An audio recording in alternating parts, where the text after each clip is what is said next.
Hi అండి, నేను మీరాని. Welcome back to our channel Amma Vanta. ఈరోజు మన వీడియోలో బెల్లం గవ్వలు అయితే ప్రిపేర్ చేస్తున్నానండి. పిల్లలకైతే చాలా ఇష్టంగా తింటారు. ఈవినింగ్ స్నాక్స్ టైంలో కానీ ఇచ్చామంటే చాలా ఎంజాయ్ చేస్తూ తింటారండి. ఇవి చేయడం కూడా చాలా ఈజీ, అలాగే హెల్తీ వేలో చేస్తున్నాను. గోధుమ పిండితో చేస్తున్నానండి. బయట మనకు మార్కెట్లో దొరికేటప్పుడు మైదా పిండితో యూజ్ చేస్తారు. మనం ఇంట్లో గోధుమ పిండితో అదే టేస్ట్తో హెల్తీగా అయితే ప్రిపేర్ చేసుకోవచ్చు. ఇప్పుడు ఈ బెల్లం గవ్వలు ఎలా ప్రిపేర్ చేయాలో మన వీడియోలో అయితే చూసేద్దాం పదండి. ముందుగా ఒక మిక్సింగ్ బౌల్ తీసుకొని అందులో 1 కప్పు వరకు గోధుమ పిండి అయితే తీసుకుంటున్నానండి. గోధుమ పిండి తీసుకున్న తర్వాత అందులో చిటికెడు సాల్ట్ వేయాలి, ఎక్కువగా వేయకూడదు, ఇది స్వీట్ కదా. చిటికెడు వేస్తే సరిపోతుందండి. అందులోనే చిటికెడు వంట సోడా వేయడం వల్ల క్రిస్పీగా వస్తాయి, గుల్లగుల్లగా బాగుంటాయండి. అందులోనే 2 టేబుల్ స్పూన్స్ వరకు నెయ్యి కూడా వేసి ఒకసారి అంతా బాగా మిక్స్ చేసుకోవాలి. బాగా మిక్స్ చేసుకున్న తర్వాత ఈ విధంగా మనము ఉంటకు చుడితే ఉంటగా రావాలండి. అప్పుడు గుల్లగుల్లగా క్రిస్పీగా వస్తాయి. ఒకవేళ మీకు ఈ విధంగా పిండి మాదిరి రాకపోతే మరో 1 టేబుల్ స్పూన్ నెయ్యి వేసి మిక్స్ చేసుకోవచ్చండి. అందులోనే కొంచెం కొంచెంగా వాటర్ వేసుకుంటూ మనము చపాతీకి ఏ విధంగా అయితే కలుపుకుంటామో అంతే సాఫ్ట్గా మిక్స్ చేసుకోవాలి. చూసారా, ఈ విధంగా అయితే మిక్స్ చేసుకోవాలండి. మరీ గట్టిగా ఉండకూడదు, అలాగని మరీ లూజ్గా ఉండకూడదండి. ఈ విధంగా కలుపుకుంటే సరిపోతుంది. మూత పెట్టి ఒక 10 నిమిషాలు అయితే పక్కన పెట్టేద్దాం. 10 నిమిషాల తర్వాత పిండి బాగా నానింటుంది కదా, ఒకసారి అంతా బాగా మిక్స్ చేసుకొని చిన్న చిన్న ఉండలుగా చేసుకోవాలండి. మరి బాల్స్ మాదిరి చేసుకోకపోయినా కూడా కొంచెం చిన్న చిన్న పీసెస్గా చేసుకొని పక్కన పెట్టుకోవాలి. మరి పెద్ద పెద్దే కాకుండా ఈ విధంగా మీడియం సైజులో చిన్న చిన్న గోళీలు మాదిరి చేసుకొని పక్కన పెట్టుకోవాలండి. పెద్ద పెద్దవి చేసామంటే పాకం సరిగా పట్టదు, అందుకోసమని మీడియం పీసెస్గా ఈ విధంగా చేసుకొని పక్కన పెట్టుకోవాలి. తర్వాత మనము గవ్వలు చేసుకోవడానికి ఈ విధంగా చెక్క మాదిరి అయితే మనకి మార్కెట్లో చాలా దొరుకుతూ ఉంటాయండి. ఈ విధంగా చేసుకుంటే మనం కొంచెం ఈజీగా చేసుకోవచ్చు. ఇంట్లో ఈ విధంగా చెక్క లేదు అనుకున్నప్పుడు వేరే విధంగా కూడా ఎలా చేసుకోవాలనేది నేను చూపిస్తానండి. మనకి చెక్క ఉంటే ఈజీగా అయిపోతుంది. చూసారా, ఈ విధంగా కొంచెం పిండి ప్రెస్ చేసి ఒక రౌండ్ తిప్పామంటే గవ్వలు అనేది రెడీ అయిపోతాయి.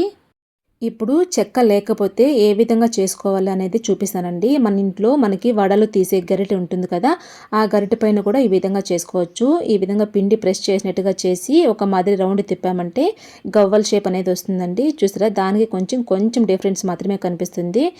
ఇంట్లో గవ్వలు చేసుకున్న చెక్క ఉంటే ఈజీగా దాంట్లో అయితే చేసుకోవచ్చు. చెక్క లేదు అనుకున్నప్పుడు ఈ విధంగా అయితే ట్రై చేయండి, చాలా బాగా వస్తాయి. తర్వాత మనం చేసుకున్న పిండి బాల్స్ అన్నిటినీ కూడా ఈ విధంగా గవ్వలుగా చేసుకొని పక్కన పెట్టుకోవాలండి.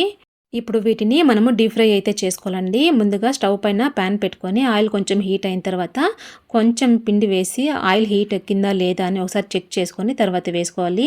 పిండి ఈ విధంగా కొంచెం పొంగుతూ బయట వచ్చిందంటే ఆయిల్ హీట్ అనేది కరెక్ట్గా సరిపోతుందండి. మనం చేసుకున్న గవ్వలన్నిటిని కూడా వేసి మీడియం ఫ్లేమ్లోనే గోల్డెన్ కలర్ వచ్చే వరకు బాగా ఫ్రై చేసుకోవాలి. హై ఫ్లేమ్లో పెడితే పైన మాత్రం క్రిస్పీగా వచ్చేస్తాయి, లోపల పిండి పిండిగానే ఉంటుంది. అందుకనే మీడియం ఫ్లేమ్లో పెట్టుకుంటూ ఈ విధంగా గోల్డెన్ కలర్ వచ్చే వరకు ఫ్రై చేసుకొని పక్కకు తీసేసుకుంటే సరిపోతుంది.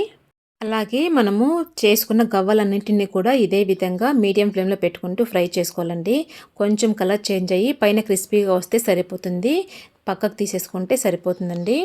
గవ్వలు ఫ్రై చేసిన తర్వాత చూసారా, చూడ్డానికి ఈ విధంగా ఉంటుంది, కానీ క్రిస్పీగా ఉంటుందండి. లోపల కూడా పచ్చిగా లేకుండా బాగా ఫ్రై అయి ఉంటుంది, పైన మాత్రం క్రిస్పీగా ఉంటుందండి. తర్వాత వీటిని మనము పాకంలో అయితే వేసుకోవాలి. ముందుగా నేను ఏ కప్పుతో అయితే తీసుకున్నానో అదే కప్పుతో 1 కప్పు బెల్లం పౌడర్ అయితే తీసుకున్నానండి. కొంచెం వాటర్ వేసి బాగా కరిగించుకోవాలి. బెల్లం అంతా ఈ విధంగా బాగా కరిగిపోయిన తర్వాత వడకట్టుకొని మళ్ళీ వేసుకోవాలండి. అందులో ఏదైనా చిన్న చిన్న రాళ్ళు నలకలు ఏమన్నా ఉంటే వచ్చేస్తాయి.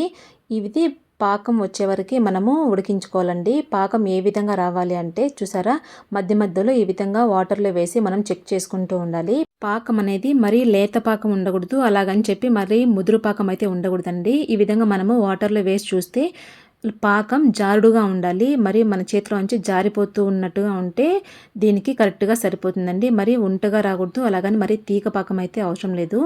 ఈ విధంగా పాకం వచ్చిన తర్వాత అందులో 1/2 టేబుల్ స్పూన్ ఇలాచీ పౌడర్ మీకు ఇష్టమైతే వేసుకోవచ్చు, లేకపోతే స్కిప్ చేసేయచ్చండి. ముందుగా మనం ఫ్రై చేసుకున్న బెల్లం గవ్వలు కూడా అందులో వేసి మిక్స్ చేసుకుంటే సరిపోతుంది. ఒక 2 మినిట్స్ ఫ్రై చేసుకొని పక్కకు తీసేసుకుంటే సరిపోతుందండి. ఎంతో టేస్టీగా ఉండే బెల్లం గవ్వలు అయితే రెడీ అయిపోతుంది. బెల్లం గవ్వలు ఈ విధంగా బెల్లం పాకంలో 2 మినిట్స్ వరకు బాగా మిక్స్ చేసుకున్న తర్వాత ఒక ప్లేట్‌కి నెయ్యి రాసుకొని ఆ ప్లేట్‌లోకైతే ట్రాన్స్‌ఫర్ చేసుకోవాలండి.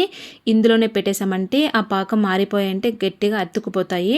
అందుకోసమని ఒక ప్లేట్‌కైతే నెయ్యి రాసుకొని ఆ ప్లేట్‌లోకైతే తీసేసుకుంటే మళ్ళీ మనం తీసుకునేటప్పుడు ఈజీగా తీసుకోవచ్చు. చూసారా, బెల్లం గవ్వలు చాలా ఈజీగా చేసుకోవచ్చండి. తప్పకుండా మీరు కూడా ఇంట్లో ఒకసారి ట్రై చేసి మీ పిల్లలకైతే టేస్ట్ చూపించండి.